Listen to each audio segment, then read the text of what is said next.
Envy does not always come at you head-on. Sometimes it sits with you, smiles, and asks an innocent question laced with hidden poison that is hard to believe. It does not want to know. It wants to measure. It does not want to understand. It wants to get inside. Because when someone asks about your money, your house, your age, or your decisions, many times they are not making conversation. They are testing how far they can push you without you noticing. Stay with me, Gabriel here. Welcome to the Stoic Garden. Today we are going to walk through 7 questions envious people repeat like clockwork, the ones that sound like concern but are meant to lower your value and throw you off center. By the end, you will have the clarity to respond without justifying yourself, without fighting, and without giving up ground. And you will understand why the last one is the one most people answer badly and end up paying dearly for it. Let's begin. 1. When a child asks you, "What do you even need money for at your age?" You're already old. They are not asking out of innocent curiosity, they are testing the waters. Sometimes they do it out of ignorance, other times out of convenience, and sometimes because that little voice has already woken up inside them saying, if they're already old, they should start handing things over. And that is where you need to open your eyes, because that phrase is not about your age, it is about their impatience. Because money at any age is not just bills. It is the freedom to decide. It is being able to pay for your health without asking permission. It is having a cushion so you do not live with your heart in your throat. And yes, it is also dignity, the kind that disappears when you become someone who has to explain why you still own your own life. The trap is in the words, "at your age." As if getting older came with a mandatory surrender, as if life had an expiration date after which you no longer deserve to have resources, plans, pleasure, independence. And what comes next? That you no longer deserve to have an opinion, to choose, to set boundaries. That is how quiet abuse begins, the kind you do not notice because it comes wrapped in a smile. And if the child keeps insisting, you do not fall into a tantrum or guilt. You calmly bring them back to reality. I need money to live well, to avoid depending on anyone, to have peace of mind. When I need help, I will ask for it. In the meantime, my finances are my business. That is not aggression. It is emotional hygiene. It is teaching them without a speech that your life does not become an inheritance while you are still breathing. Do you see how absurd it is? They question you for wanting stability, but no one questions the young person for wasting everything on nonsense. Quite the opposite, people even cheer their disorder. And you, who already know what it costs to get back on your feet, are you going to apologize for being responsible? Are you going to justify yourself for not wanting to be a burden? Epictetus, who was a slave and learned freedom where others only saw chains, said it with brutal clarity. Before reacting, examine the impression that has come into your mind and ask yourself whether it deserves your assent. Because that question from your child wants you to accept an idea without examining it. It wants you to feel old, useless, out of place. And you do not give that power to anyone, not even a child. There is something delicate here, and that is why it hurts. Sometimes the child does not want your money. They want your control. They want to be the adult in the house before they have learned to be an adult in their own life. And if you give in, you are not helping them. You are training them to believe the world owes them things simply because they ask for them in a familiar tone. Your wise response does not have to be long. It has to be firm. I understand, but no, I decide. And then you go on with your day, like someone closing a door without slamming it. Because when someone sees they cannot push you around with pretty words, they start treating you with more respect, even if it eats them up inside. And if they get upset, let them. Someone else's discomfort is not your emergency. You have already raised children, already worked, already carried weight.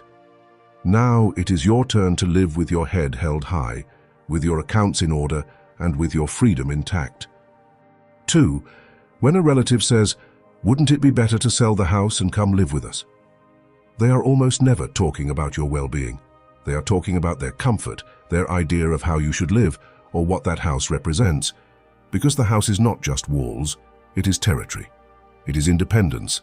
It is the place where you are in charge without having to ask permission to turn on the TV, to have over whoever you want, or to go to bed whenever you please. And be careful with the disguise. They sell it to you as, "We'll take care of you. That way you won't be alone. It's for your own good." But for your own good, is the favorite phrase of anyone who wants to get into your life without paying the price of respecting you. Because caring is not absorbing, supporting is not invading, and living with someone should not mean turning into a permanent guest in someone else's life. There are families that confuse closeness with ownership, as if being related gave them the right to have an opinion about your property, your decisions, your routines. And the reality is simple. The person you live with affects you, even if they do not mean any harm. They change your rhythm, your mood, even your silence. And there are silences you earned over the years, not so they could be filled with people commenting on everything. Besides, selling a house is not just a change of address. It is a shift in power. Because the day you sell, you lose a point of support. And if tomorrow that living arrangement becomes uncomfortable, you no longer have anywhere to return to. You are left at the mercy of, well, since you're already here, and suddenly your life becomes a daily negotiation over basic things. And the worst part is that it starts with small details, not big dramas. And why do they ask with so much confidence? Because some people have already done the math in their heads, even if you do not know it. They have already decided where everything will go, who gets what, who manages what, and when you do not follow the script, you make them uncomfortable. Not because you are stubborn, but because you ruin the plan. Your answer does not need a fight. It needs a stance. I appreciate the intention, but I'm fine here. If I ever decide to make a change, it will be my decision. And if they pressure you with emotional blackmail about loneliness, you cut it off without raising your voice. Being alone is not the same as being available, because there are people who would rather see you accompanied even if you are unhappy, just so they can feel at ease. Let me tell you something else. Sometimes it really does make sense to be close to family, but it has to be by choice and with clear rules, not because of emotional pressure. Because when you move out of guilt, you become easy to control. And when you move out of conviction, you become someone people respect. You can feel the difference from day one. So do not let yourself get dizzy with speeches. The house is a symbol of your independence, and your independence is not something to negotiate over dinner. If they want to see you, they can visit. If they want to help, they can respect you. And if what they want is control, then the best answer is to stay exactly where you are, with the door closed and your heart at peace. 3. When a friend asks, "How much are you getting from your retirement?" The question sounds casual, like table talk, like a friendly conversation, but underneath, it is a thermometer. They want to measure whether you are doing well, whether you are struggling, whether you are above them or below them. And when someone measures you, they rarely do it to applaud you. They do it to place themselves above you, or to see whether they can ask you for something, or to tell someone else as if it were news. Because some details are not conversation, they are a key. Your pension, your retirement, your income, they are the key to your peace of mind. The moment you give out the number, you are no longer talking, you are opening a door. And then come the phrases dressed up as interest. "Oh, so you can help after all. Oh, so you're not doing that badly. Oh, that explains it." Funny how they always manage to find a reason to have an opinion. In the middle of that conversation is when you need to ask yourself, without making a drama out of it, are they really asking about you or about your wallet? Would they ask the same question so casually to someone they admire? Because people do not ask out of curiosity, they ask for permission. And if you give them permission once, afterward they feel entitled to keep going. The wise answer is short, kind, and closed, like a well-set door. "I'm doing fine, thanks. If you want to add something, let it be neutral. I have enough to live comfortably." No numbers, no details, no justifications, and if they insist, do not get tangled up. I'd rather not talk about that. Period. A mature person understands. A nosy person exposes themselves. Seneca, who advised Rome and knew power and intrigue from the inside, left behind a line that works like a shield without fighting with anyone. It is not the man who has too little, but the man who craves more, that is poor. And that is the root of these questions. It is not that they want to know how much you receive, it is that they want to compare themselves, calm their anxiety, or feed their desire. You do not have to be the emotional painkiller for someone else's envy. And let me say it clearly with a smile, if someone needs a number in order to respect you, they do not respect you. They are evaluating you.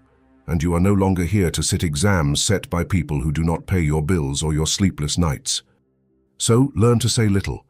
Learn to close the door with grace. Learn to keep your life in your pocket, not in other people's mouths.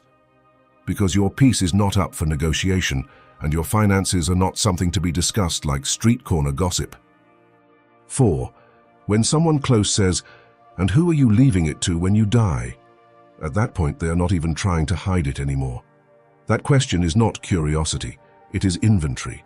They are burying you while you are still alive, so they can start dividing up what is yours in their imagination. And the worst part is that they say it with a look of concern, as if they were philosophers of fate. Yes, of course, very deep, but with a calculator in hand. That phrase carries hidden guilt, as if your obligation were to live with an open hand and a closed appetite, as if enjoying your money, your home, your things were selfish. And look how convenient. For them, the right thing always happens to line up with what benefits them. You deprive yourself, they feel secure. You limit yourself, they feel reassured. What a lovely coincidence. In the middle of that conversation, stop for a second and think, why are they so interested in your death instead of taking an interest in your life? Why is the question not, how are you feeling, but what are you leaving behind? Because when someone is already looking at your inheritance, they have stopped looking at you. Your answer here needs to be firmer, because the intention is more aggressive. That's already taken care of, and it's not a topic for conversation. And if they try to push you with sentimental lines about "but family," you cut it off calmly. Family is shown while people are alive. Everything else is decided in private. You do not need to explain yourself. You do not need to spread your will out on the table. You do not need to justify why you want to enjoy yourself, or why you want to travel, or why you want to fix up your house. It is your life. Your money is an extension of your working years. It is not a prize for the most persistent person. And watch out for something else. This question is also trying to rush you, that you should get it sorted already, that they should divide it up already, that you should stop spending, that you should stop investing. They want you still. They want you predictable. They want you manageable, and while you are still breathing, you are still the one in charge. So do not fall for it. Do not argue. Do not defend yourself. Just set the boundary and change the subject like someone switching off an annoying radio. Because when you do not give them a show, they run out of fuel. And when they run out of fuel, you get to see their real face, the one the question had been showing all along. 5. When a child insists, "Why don't you give me your card and let me handle your accounts?" That is no longer curiosity, it is control wrapped up with a bow. They paint it as help, as being up to date, as "let me do it." You're not as sharp with that stuff anymore. And if you swallow that idea, you become an adult living your own life on borrowed permission. Because a card is not just plastic, it is access, it is power. It is the possibility that one day they tell you, "Don't worry, I already paid it," and you do not even know what they paid, when they paid it, or why. And then come the small exceptions, the accidental purchases, the loans, just this once, the "I'll pay you back" that never comes back. Everything starts with a soft phrase and ends with broken freedom. This is where you need to take a breath and ask yourself in the middle of the conversation, without getting dragged along by the familiar tone, if it were such a good idea, why do they need to pressure you? Why is it not enough for them to offer once and respect your decision? Because when someone truly wants to help you, they do not take the wheel away from you. They support you, they do not replace you. Marcus Aurelius, who ruled an empire without losing his head, said it in his meditations as a reminder to himself of where dignity lies. Do not let your mind become the slave of anyone, and it applies perfectly here. The mind becomes a slave when you hand over your autonomy just to avoid conflict, just to buy fake peace. Real peace comes from knowing your decisions are still your own. The wise answer is simple and firm. Thanks, but no, I handle my own accounts. If you want to make it more practical without opening the door to abuse, you can say, "If I ever need support, I'll ask you. For now, no." And if they come back with, "But I know more about this," give them the calmest smile in the world and finish with, "That's great, use it for your own accounts." No insult, just reality. And if there truly is a legitimate need, it can be done safely and with clear limits, without handing over your card as if it were candy. You decide what, when, and how. Because this is not about distrust, it is about order. An adult who gives up control under pressure ends up paying the price sooner or later. Do not fall into the emotional trap of, "But it's your child." Precisely because it is your child, you teach them respect. And respect begins when they understand that your life is not managed from the outside, no matter how much they try to sell intrusion as affection. 6. When a neighbor or relative asks, "Why do you get so dressed up? Who are you trying to impress?" There is envy in a robe and slippers looking at you like, "What's the point?" Because a lot of people are bothered by seeing someone take care of themselves, look good, feel alive. It reminds them of what they stopped doing for themselves, and that stings. So they try to pull you down to their level with a question that pretends to sound playful. The question comes loaded with a poisonous idea, that dressing well is vanity, that taking care of yourself is ridiculous, that at a certain age you are no longer supposed to enjoy how you look, as if the body were a lamp that switches off once you hit a certain age. And that is it. Time to live dimmed down so you do not make anyone uncomfortable. Very convenient for the world, isn't it? An older adult made invisible, quiet and grateful for any scrap of attention. In the middle of that conversation, see it for what it is and ask yourself, since when does looking good require justification? And since when is neglect a virtue? Because no one questions the person who lets themselves go, but the one who gets up and combs their hair suddenly has to explain themselves as if they were committing a crime. Your answer does not need defense, it needs confidence. I dress well because I like it, because I respect myself. And if they try to pull some confession out of you for gossip, I'm not trying to impress anyone, I'm living. Just like that, no performance. The people who ask that are not worried about you. They are worried about their own discomfort at seeing you shine. And here comes the soft blow with a little irony. The person who mocks your self-care is usually the one who gives up first. And because they give up, they want you to give up too, so they do not feel as bad. You are not here to join other people's defeats. You are here to hold your ground. Looking after yourself is not a message for others, it is a reminder for you that you are still here, that you are still choosing, that you still have taste. And when you treat yourself with respect, the world treats you differently. Not by magic, by posture. So the next time someone says it, smile, keep walking, and do not explain yourself. Explanations are for people who have the right to ask. And that question, no matter how harmless it sounds, does not have that right. 7. When someone says, "And you still think you can do that? You're too old for it now," they are not describing reality. They are trying to write it for you. It is the classic phrase that sounds like advice, but is really a shove meant to make you sit down, shrink yourself, and leave the space open. Because some people feel uncomfortable seeing an older person with fire in their eyes, with plans, drive, and discipline. It ruins their comfortable story that life simply fades out on its own. End of discussion. That question is not about your age, it is about their fear. People who gave up early need you to give up too, because if you keep trying, you remind them that they chose the couch. And of course, it is easier to mock your effort than to admit their own cowardice. So they throw the phrase at you like someone placing a stone in your path and waiting for you to trip. The trap here is that if you answer from the wound, you have already lost. If you justify yourself, you turn into a student asking permission. If you get angry, you give them a show. And if you stay silent out of shame, you confirm that they had the right to bring you down. That is why the wise answer is not emotional, it is posture. Because you do not have to prove anything. You have to decide. Yes, I still can, and if something is hard for me, I train for it. And if something does not come naturally, I learn. That's simple. No drama, no speech. Just a truth that is not up for negotiation. Age does not cancel willpower. The only thing that cancels willpower is surrender. Now, in the middle of that moment, ask yourself 2 questions in silence, and you will feel your chest settle. Who gave that person the authority to define your limits? And what do they gain if you convince yourself that you cannot do it anymore? Because it is not a coincidence that this phrase shows up exactly when you are doing something different, something that lifts you, something that moves you. When you dare, mediocre people feel accused without you saying a word. Cleanthes, one of the old-school Stoics, said it plainly, "Do not let the judgment of others determine your worth, for the true measure is found in your consistency with yourself." And that is the key.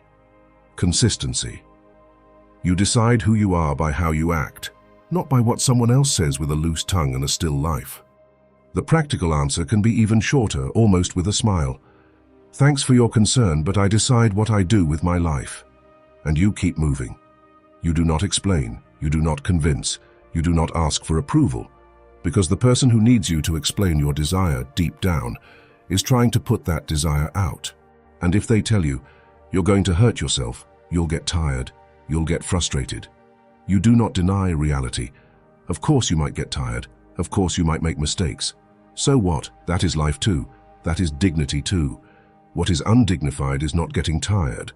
What is undignified is abandoning yourself out of fear that someone might laugh. The final irony is delicious. The same person who tells you you're too old for that is often the one living exhausted without doing anything worthwhile, tired of existing, not of living. You, on the other hand, are choosing to move. And when an adult chooses to move, even slowly, even late, even uncomfortably, that is not something to debate. That is something to respect. So do not fall under the spell of that phrase. Age is a fact. Your character is the truth. And as long as your character is still standing, so are you. In the end, these questions do not come to inform you. They come to push you. They test you to see whether they can manage you, rush you, make you feel guilty for living freely. And when you understand that, you stop reacting as if you had to defend yourself and you start responding as what you are, a person with the right to decide, with dignity and sound judgment. Take it into your life in the simplest way.